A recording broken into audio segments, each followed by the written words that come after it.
Hello and welcome to World Talks. I'm your host, Sasha Farbach. After Sunday's presidential election, Poland is now headed for a runoff on June 1st, after no candidate secured a majority in the first vote. Now, the second round will pit Warsaw's Liberal Mayor Rafał Trzaskowski against Karol Nawrocki, the Conservative Law and Justice candidate. Now, strong showings also by far-right figures, Mentzen and Braun, have added new pressure to both camps. Now, key debates over foreign policy and Poland's broader direction continue to divide the nation. Now, joining us to analyze it all is Piotr Kaczyński, EU Institutional Issues Lecturer, European Institute of Public Administration. Good to have you on the program. Let's jump right into it. So, I think one of the main surprises of last night was Karol Nawrocki, Law and Justice candidate. Now, he did better than some of these polls had predicted. Now, tell us, why is that? And what does this say about this divide in Poland that we're seeing this morning? Good morning, and it's good to be back. Well, what we have learned last night is that Poland is divided into three camps. We have the very strong camp of the winning candidate of Mr. Trzaskowski, mayor of Warsaw, who is the candidate of the ruling party, and he is the liberal candidate. But on the other side, it is almost equally strong camp of Law and Justice. And Law and Justice is conservative nationalist party that ruled Poland between 2015 and 2023, and its president is still sitting in the presidential palace. So this is the last stronghold that Law and Justice controls. So they are campaigning really strongly to maintain that stronghold in their camp. Whether this happens or not is equally difficult to answer because we have this third Poland that has never been as strong, that third Poland being the people who are very, very tired of this duopoly of those two large blocks. And right now, 30 and 30 gives you 60% of two biggest parties, but 40% is for people who are effectively disappointed with the duopoly, and now they are waiting and want to be attracted by either candidate. Mm-hmm.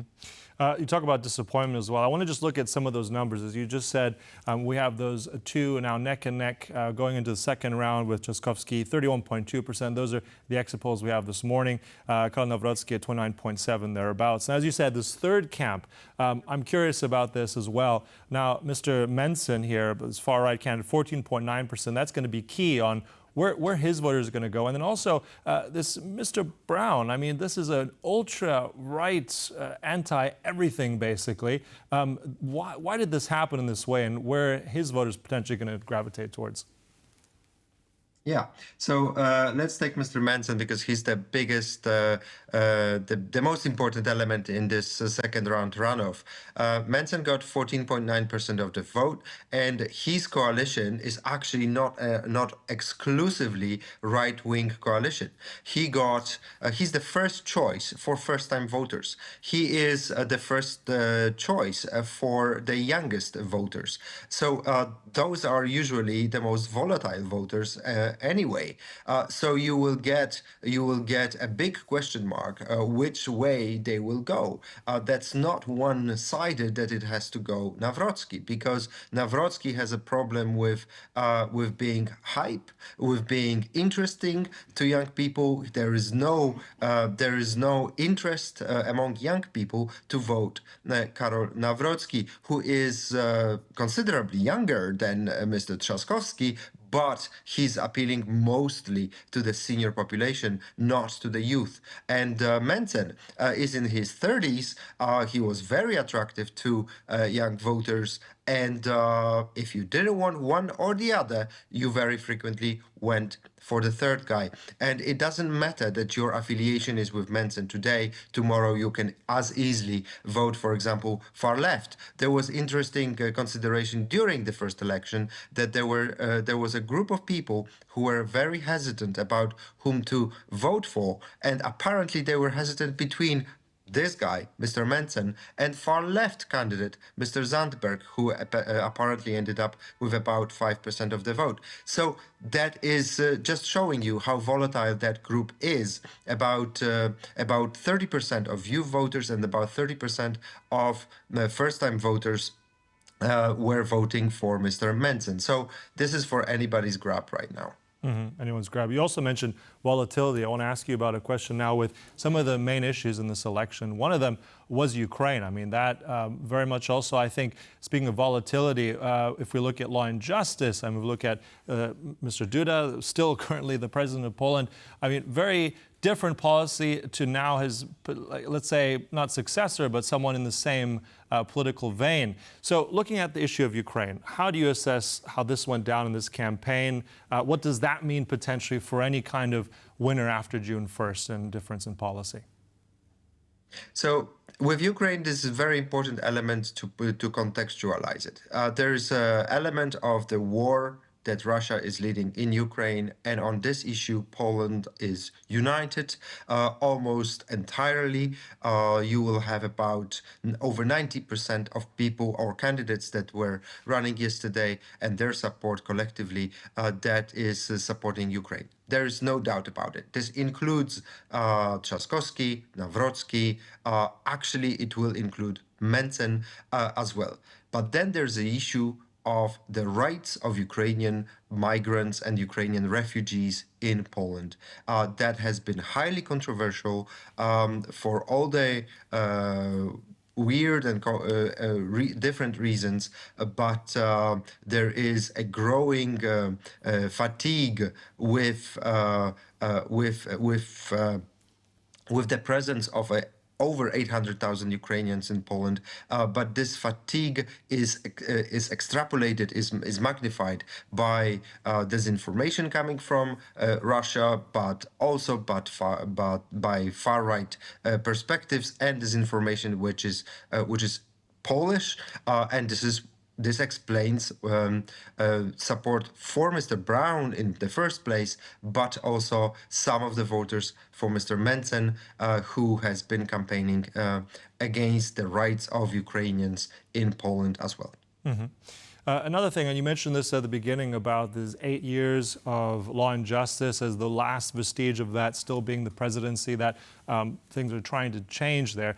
Now, if we're looking at one of the scenarios, let's say if Nawrocki makes it in the second round, I mean, this is going to be quite a challenge if we're looking at two different parties. I mean, President Duda has blocked a lot of things from the current government under Donald Tusk. Is there a way here that this block could continue? Would Tusk's coalition hold till 2027? How do you assess this if such a scenario could happen after June 1st? I think it just will be neck and neck. And this is really interesting because this Polish elections in 2 weeks' time is effectively a runoff to Romania's election from yesterday. That is two completely different visions of the presidency, two completely different options. And the difference between them is minimal in terms of public support, but they couldn't be more different. One is very directly traditional, if you like, perspective of Western alliances.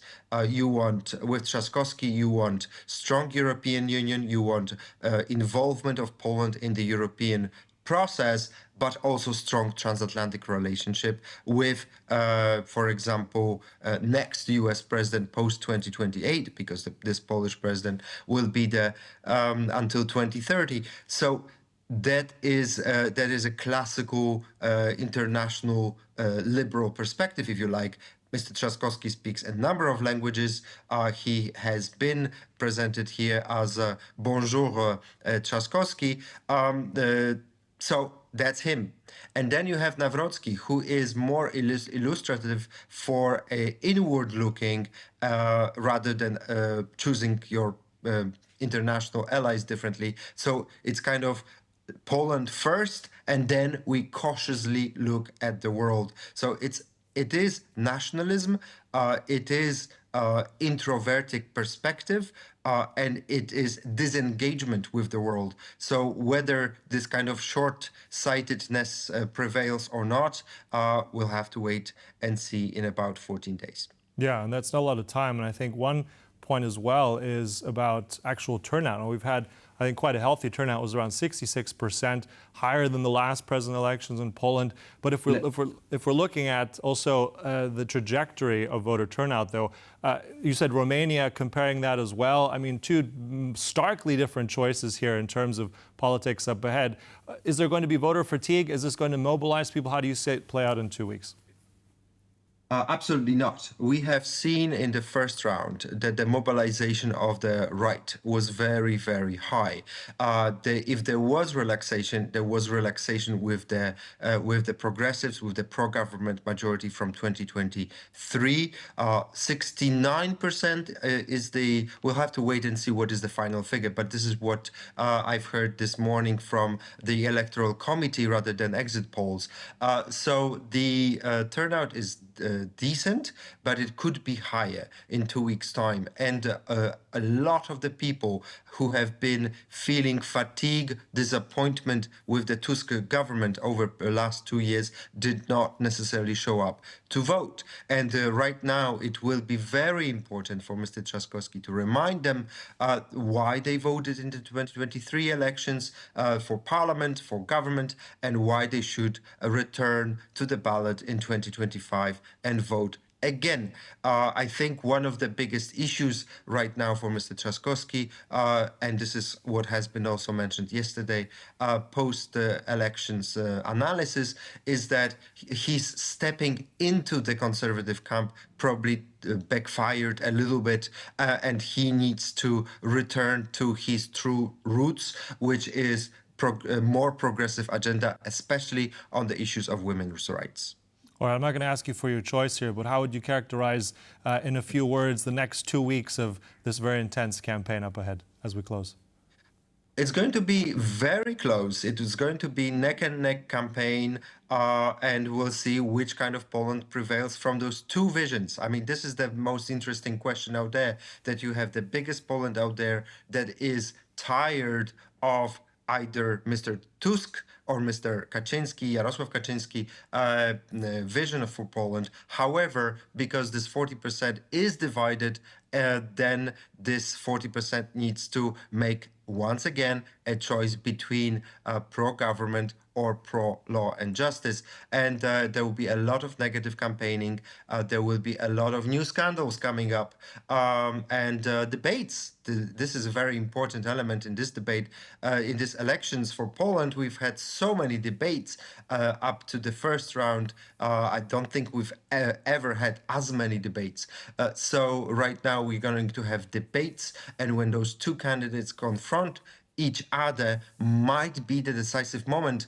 Again, like in Romania, it seems that the debate, this lengthy debate that lasted for a couple of hours between the two candidates there, has had a decisive impact on the way how people have voted at the end. Right, so as we can close there, two stark choices ahead. It's going to be an intense 2 weeks, and it matters not just for Poland, but for Europe and the world. Thank you so much, Piotr Kaczyński there. Always a pleasure for that insight. Thank you.